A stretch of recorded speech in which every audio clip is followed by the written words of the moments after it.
안녕하십니까, 트레이더 정우입니다. 자, 오늘도 XRP 관련된 소식들 같이 한번 살펴보도록 할 거고요. 최근에 동향을 보자면 그래도 다시 한번 반등이 나와주면서 더 이상 빠져주진 않았습니다. 제가 2,800원대에서 영상을 한번 찍었었죠, 주말에. 근데 역시나 2,400원대까지 하락하지만 않는다면 시즌 종료까지는 아니다. 시즌 종료까지는 아니다라고 말씀드렸고, 다행히 여기서 한번 지지가 다시 나와주고 있는 흐름이 나오고 있습니다. 이 2,800원대를 강하게 뚫어주는 무빙이 나왔을 때 다음 구간인 2,500원대까지 빠질 가능성이 있어요. 그래서 만약에 2,400원대 여기까지 한번 찍어주는 무빙이 나와버린다라고 하면 그 뒤에는 지지라인이 좀 약한 경향이 있기 때문에 빠르게 손절을 해버리는 것이 답이 될 수 있고요. 정말 어디까지 빠질지 모르겠다라는 생각을 이제는 탑재를 좀 해야 될 것 같습니다. 자, 그래서 이 가격대에서 지금 우리가 준비해야 될 것들, 그리고 현재 XRP에 어떤 일들이 일어나고 있는지 한번 말씀드려 보도록 할 거고요. 결국에 우리가 보유를 해야 되는 이유, XRP를 그래도 어찌나 저찌나 가져가야 될 이유들에 대해서 한번 말씀드려 보도록 할 거고, 지금 뉴스에서 어떤 흐름들이 만들어지고 있는지 한번 말씀드려 보도록 하겠습니다. 자, 우선은 가장 먼저 짚어볼 뉴스입니다. 프랭클린 템플턴이 준비 중이던 스팟 XRP ETF가 뉴욕 증권 거래소에 상장 승인 절차를 통과했다라는 보도가 나왔어요. 자, 이 펀드는 티커 XRPZ로 거래가 가능하게 될 예정이며 운영사 측은 초기 50억 달러까지 수수료를 면제해주겠다는 조건까지 내세우고 있어요. 자, 이 소식이 중요한 이유는 단순히 ETF가 하나 추가됐다 이런 느낌이 아니라 전통 금융권이 드디어 XRP를 공식 투자 대상 자산으로 인정했다라는 의미로 읽힙니다. 자, 그리고 다음으로 그레이스케일이 준비 중이던 도지 및 XRP ETF 또한 승인 절차를 통과했다라는 보도가 나오고 있어요. 이로써 XRP는 이제는 단독 코인이 아니라 여러 기관과 금융상품이 엮이는 자산군으로 자리 잡기 시작했습니다. 자, 기관과 운용사들이 직접 XRP를 투자 포트폴리오에 넣을 수 있는 통로가 열렸다. 이런 신호로 받아들이시면 좋을 것 같고요. 자, 마지막으로 이러한 승인 흐름이 곧바로 수급 변화로 나타날 수 있다라는 분석들 또한 연달아서 나오고 있어요. 자, 스팟 XRP ETF가 거래가 되기 시작하면 기관 누적이 본격화될 수 있다. 자, 여기 분석에 따르면 XRP가 새로운 국면에 들어섰다라고 보고를 하고 있으며 이제부터는 기대감이 아닌 실질적인 자금 유입의 시대로 전환될 수 있다. 이런 이야기까지 나오고 있습니다. 자, 앞선 뉴스들을 살펴보게 되면 단순히 좋은 재료가 하나 추가됐다라는 게 아니라 리플이 지금 겪고 있는 변화는 다음과 같은 구조적 흐름을 만들어낼 수 있다라는 사실을 알아야 됩니다. 자, 결국에 XRP ETF가 속속들이 상장되기 시작했고 우리가 지켜봐야 될 부분은 이 가격적인 부분에서 언제 반영이 될 거냐 이 부분들이거든요. 자, 그리고 위에 뉴스들을 보면 그냥 좋은 재료가 하나 추가됐다라는 게 아닙니다. 자, 리플이 지금 겪고 있는 변화는 다음과 같은 구조적 흐름을 만들어낼 수가 있어요. 변화에 대한 첫 번째로 투자 대상 자산으로의 전환. 기존에는 리플을 직접 거래소에서 코인으로 사는 방식이 일반적이었어요. 그런데 이제 스팟 XRP ETF가 승인이 되면서 일반 투자자나 기관이 증권 계좌를 통해 XRP에 접근할 수 있게 됩니다. 자, 코인 거래소 지갑이 아닌 주식 ETF로 XRP에 투자할 수 있는 문이 열린다라는 거죠. 이 문이 열리면 참여자 폭이 확 넓어지고 자금 유입의 구조도 바뀌게 됩니다. 지금 바로 상승의 흐름이 나오고 있지 않은 건 XRP ETF에 대한 뉴스가 나오기 시작했을 때 이미 가격이 어느 정도 선 반영됐다라는 거고요. 지금부터 기대해봐야 될 부분은 실질적인 유입이라는 거죠. 기관들의 실질적인 유입이 일어나게 됐을 때 당연히 즉각적으로 가격적인 부분에서 변화가 생길 수밖에 없습니다. 기대감이 아니라 실질적인 유입이 작동하는 구간이다. 이렇게 생각하시면 될 것 같아요. 자, 제가 강하게 주장하고 싶은 건 다음입니다. 스팟 XRP ETF의 승인은 리플에게 단기 반등 이상의 상승 구조를 만들어낼 수 있는 촉매다. 구체적으로 어떤 전개가 가능한지 시나리오로 좀 정리를 해봐 드릴게요. 자, 스팟 XRP ETF가 공식 거래되기 시작하면서 기관 및 운용사의 자금이 유입되고 이 자금이 XRP의 유동성과 가격 구조를 바꿀 수가 있어요. 자, 분석 자료에 따르면 과거 처음 ETF가 나왔던 알트코인들의 흐름처럼 XRP도 7달러에서 24달러까지 가능성이 거론이 되고 있습니다. 지금 가격이 약 3,100원대라는 걸 감안하면 지금 ETF가 승인이 현실화되기 직전의 가격이라는 의미가 나와요. 자, 두 번째 시나리오 말씀드리겠습니다. 승인 뉴스는 나왔지만 바로 안 올라가는 경우가 있을 수 있어요. 대신 눌림 구간에서 수급이 다시 한번 정리가 되고 그리고 기관들이 들어올 준비를 하고 그 뒤로 중기적으로 상승 랠리가 나오는 흐름입니다. 이 경우에는 살짝 기다림이 필요하긴 하지만 지금 조용할수록 이후 폭발력이 더 커지는 패턴이 될 수 있어요. 자, 세 번째 시나리오입니다. 리플이 낮은 가격대에서 바닥을 다지고 승인 뉴스가 계속해서 나오면서 분위기가 바뀌기 시작하면 거래량과 수급이 바뀌면서 반등이 시작될 수 있습니다. 자, 이 흐름에서 중요한 건 반등 신호가 있을 때 빠르게 대응하는 거예요. 자, 다시 말씀드립니다. 지금 우리는 새로운 단계로 나아가는 문턱 위에 서 있다라고 볼 수 있습니다. 자, 스팟 XRP ETF 승인이라는 뉴스는 문이 열렸다라는 의미이지 끝났다라는 의미가 전혀 아니고요. 이 문을 통해 들어올 자금, 변화할 구조, 커다란 수요가 기다리고 있어요. 지금 XRP가 3,100원대에 머물고 있다라는 건 그 문이 완전히 열리기 직전의 자리라고 해도 과언이 아닙니다. 자, 기회는 준비된 사람에게만 옵니다. 이 말은 하락장만큼 준비하는 구간이 중요하다는 뜻이에요. 자, 그리고 한 가지 당부드리고 싶은 말씀은 이런 생각을 하실 것 같아요.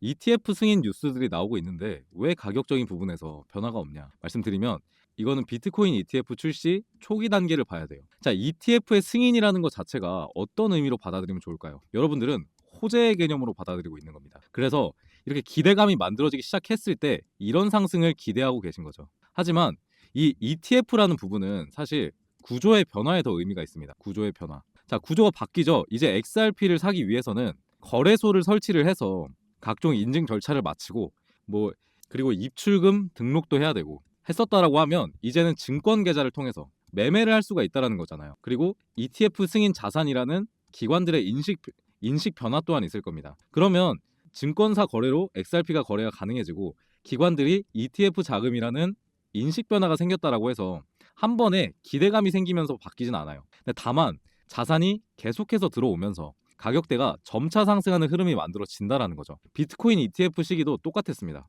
비트코인 ETF 승인됐는데 왜 이거 자금이 안 들어오지? 만들어냈지만 결국에 점진적인 상승으로 지금의 가격대까지 오게 된 거죠. 그래서 지금부터 노려봐야 될 부분은 ETF 승인이라는 호재 뉴스로 한 번에 빵 올릴 것이라는 게 아니라 XRP란 자금이 이제 앞으로 상승 랠리를 보여줄 가능성이 높으니 계속해서 들고 가야겠다라고 생각을 하시는 게 좋은 흐름이 될 수가 있어요. 자, 그래서 XRP는 한 번에 빠바방 하면서 이렇게 올려주진 않는다. 다만 점진적인 구조가 바뀌어 나가면서 올라갈 것이다. 이런 말씀 드립니다. 자, 그리고 그러기 위해서는 첫 번째 열쇠가 지금 비트코인이 오늘 어느 정도 반등이 나와주고는 있는데 확실하게 상승 전환을 할 필요가 있죠. 근데 비트가 지금 반등이 나와주고 있긴 한데 앞으로도 좋은 흐름을 보일 거냐, 그 부분을 먼저 생각을 해보셔야 돼요. 그 부분을 먼저 생각을 해보셔야 되는데 저는 앞으로 비트는 상승할 거라고 보고 있습니다. 자, 왜냐? 그 이유를 말씀드려 볼게요. 이번에 셧다운이라는 악재로 비트코인이 이렇게까지 하락을 보였습니다. 근데 과거의 패턴을 생각해 본다라고 하면 셧다운이라는 악재가 이 정도로 빠질 그 정도의 악재였나? 라고 생각을 해보면 여기서는 의문점이 굉장히 많이 들죠. 셧다운이 나왔다라고 해서 무조건 다 올스탑하고 다 상승분 다 반납하고 이런 경우는 많이 없었거든요. 그러다 보니까 다시 한번 반등이 나와줄 수 있지 않을까 생각을 하고 있고요. 지금 해야 될 부분은 XRP가 어떤 식의 상승 구조를 갖게 되는지 알고 있어야 되고요. 그리고 비트가 본격적으로 반등이 나오기 시작할 때 담아두면 좋은 코인들, 이런 것들을 지금 하나씩 저점에서 담아갈 시기가 아닌가 싶습니다. 그래서 XRP는 그대로 보유하되 지금 점진적 상승이 아니라 한 번에 급등을 보여줄 수 있는 코인들도 말씀드려 보도록 할게요. 지금부터 제가 드릴 이야기는 앞으로 미리미리 담아두고 상승의 흐름이 나오게 됐을 때, 비트코인이 다시 한번 반등하는 흐름을 보였을 때 앞으로 굉장히 좋은 흐름을 보일 가능성이 있는 또 다른 코인의 이야기입니다. 자, 이 코인의 상승의 재료에 대해서 말씀드려 볼 텐데, 이 코인의 상승에 대한 재료로는 업비트라는 거래소 파워와 네이버라는 한국 플랫폼 회사가 동시에 밀어줄 가능성이 있는 코인이라는 점입니다. 자, 우선은 9월 5일에 네이버와 두나무가 지분 교환을 한다는 소식이 전해졌습니다. 자, 두나무는 여러분들 잘 아시다시피 업비트를 보유하고 있는 한국 회사입니다. 자세한 내용을 살펴보면 두나무 측에서 밝히길 내달 하순쯤 11월 말쯤에 네이버와 포괄적 주식 교환 등을 논의할 예정이다. 자, 이게 무슨 의미냐면 기업 간의 거래가 아니라 국내 최대 포털과 국내 최대 거래소가 서로 이해관계로 묶인다는 뜻입니다. 한번 생각해 보십시오. 자, 지금까지 코인에 대해서 딱히 관심을 보이고 있지 않던 네이버가, 네이버 그룹이 코인에 한번 제대로 올인해 보겠다, 이런 말인 겁니다. 자, 이게 보통 규모가 아닌 거죠. 자, 여기 기사에서 보면 양사 합병으로 인해서 단일 최대 주주는 송치영 두나무 회장이, 2대 주주는 기존의 대주주였던 네이버가 될 것으로 전망하고 있다고 했습니다. 자, 그리고 이 부분이 중요한데 직접적인 지분율 외에 실질적 지배권은 네이버가 갖는 것으로 알려졌다고 말하고 있어요. 그리고 스테이블 코인 등 신사업에 적극 도전한다라는 말이 있습니다. 자, 네이버가 주도하고 있는 신사업 뭐가 있을까 생각해보면 우리가 어떤 코인에 투자를 해야 되는지 답이 나온다라는 거죠. 자, 지금 네이버가 가장 미친 듯이 가져오고 싶어하는, 점유율을 가지고 싶어하는 분야는 딱 하나밖에 없습니다. 바로 AI예요. 자, 네이버가 현재 가지고 있는 AI인 하이퍼클로바 X에 대한 업데이트가 지금까지 계속해서 기사가 나오고 있습니다. 그럴 만큼 지금 네이버는 AI 산업을 점유하기 위해서 부지런히 움직이고 있다는 거고요.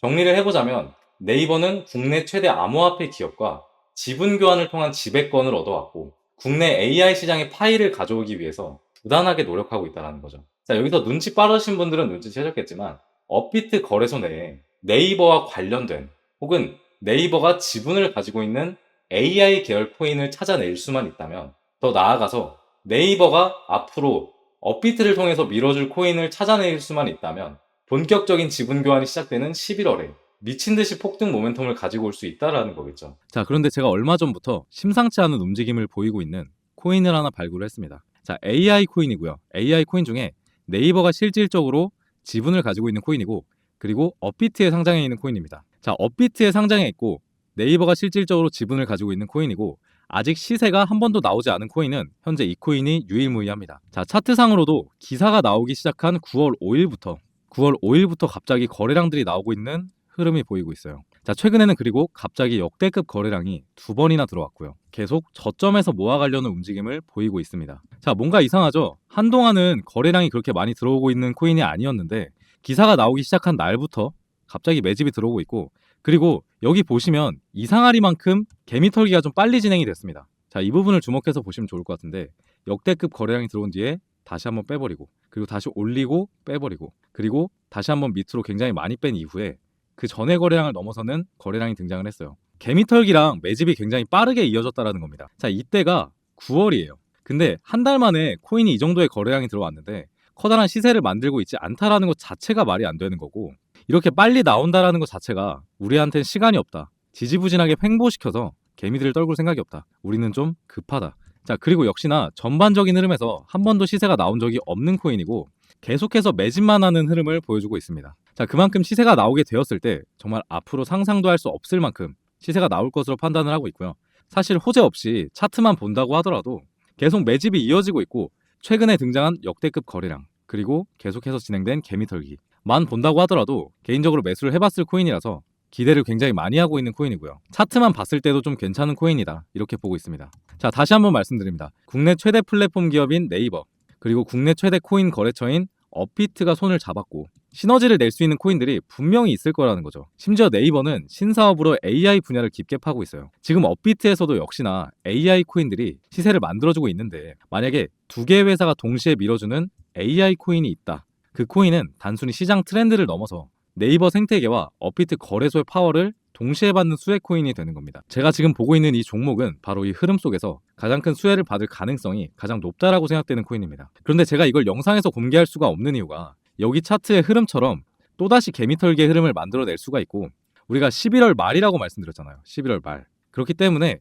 갑자기 지금 시점에서 많은 거래량들이 들어오게 됐을 때 차트가 바뀌어버리는, 일정이 지연이 돼버린 사태가 일어날 수 있다고 판단을 하고 있기 때문에 이번에는 구독자분들께만 공유를 드려볼까 합니다. 자, 그렇기 때문에 이것만큼은 저희 구독자분들께만 전달해 드린 점 양해 부탁드리겠습니다. 자, 그렇다고 신청 절차가 엄청 복잡한 것은 아닙니다. 자, 구독이랑 좋아요 한 번씩만 눌러주시고요. 지금 제 화면에 보이는 번호, 혹시 휴대폰으로 보시는 분 있을까봐 한번 읽어드릴게요. 010-5872-7811 010-5872-7811이라고 AI라고 문자 보내주세요. AI라고 문자 하나 보내주시면 이 코인명 제가 전달해 드리겠습니다. 그리고 여러분들은 어떻게 생각하실지 모르겠으나 저는 코인 시장에 오래 있으면서도 이 정도의 호재는 거의 처음 마주하는 것 같아요. 그만큼 엄청난 기회라고 판단을 하고 있고요. 시세가 한 번도 나오지 않았던 코인인 만큼 정말 최소한 상장가까지만 간다고 하더라도 973%의 상승률을 보여줄 수 있고요. 저는 호재의 규모상 거의 진짜 역대급 상승의 모멘텀까지 생각을 하고 있습니다. 자, 여러분들이 이 기회를 잡아보셔서 코인 시장 졸업하셨으면 좋겠다는 마음입니다. 자, 그리고 항상 영상 시청해주시고 구독해주시는 분들께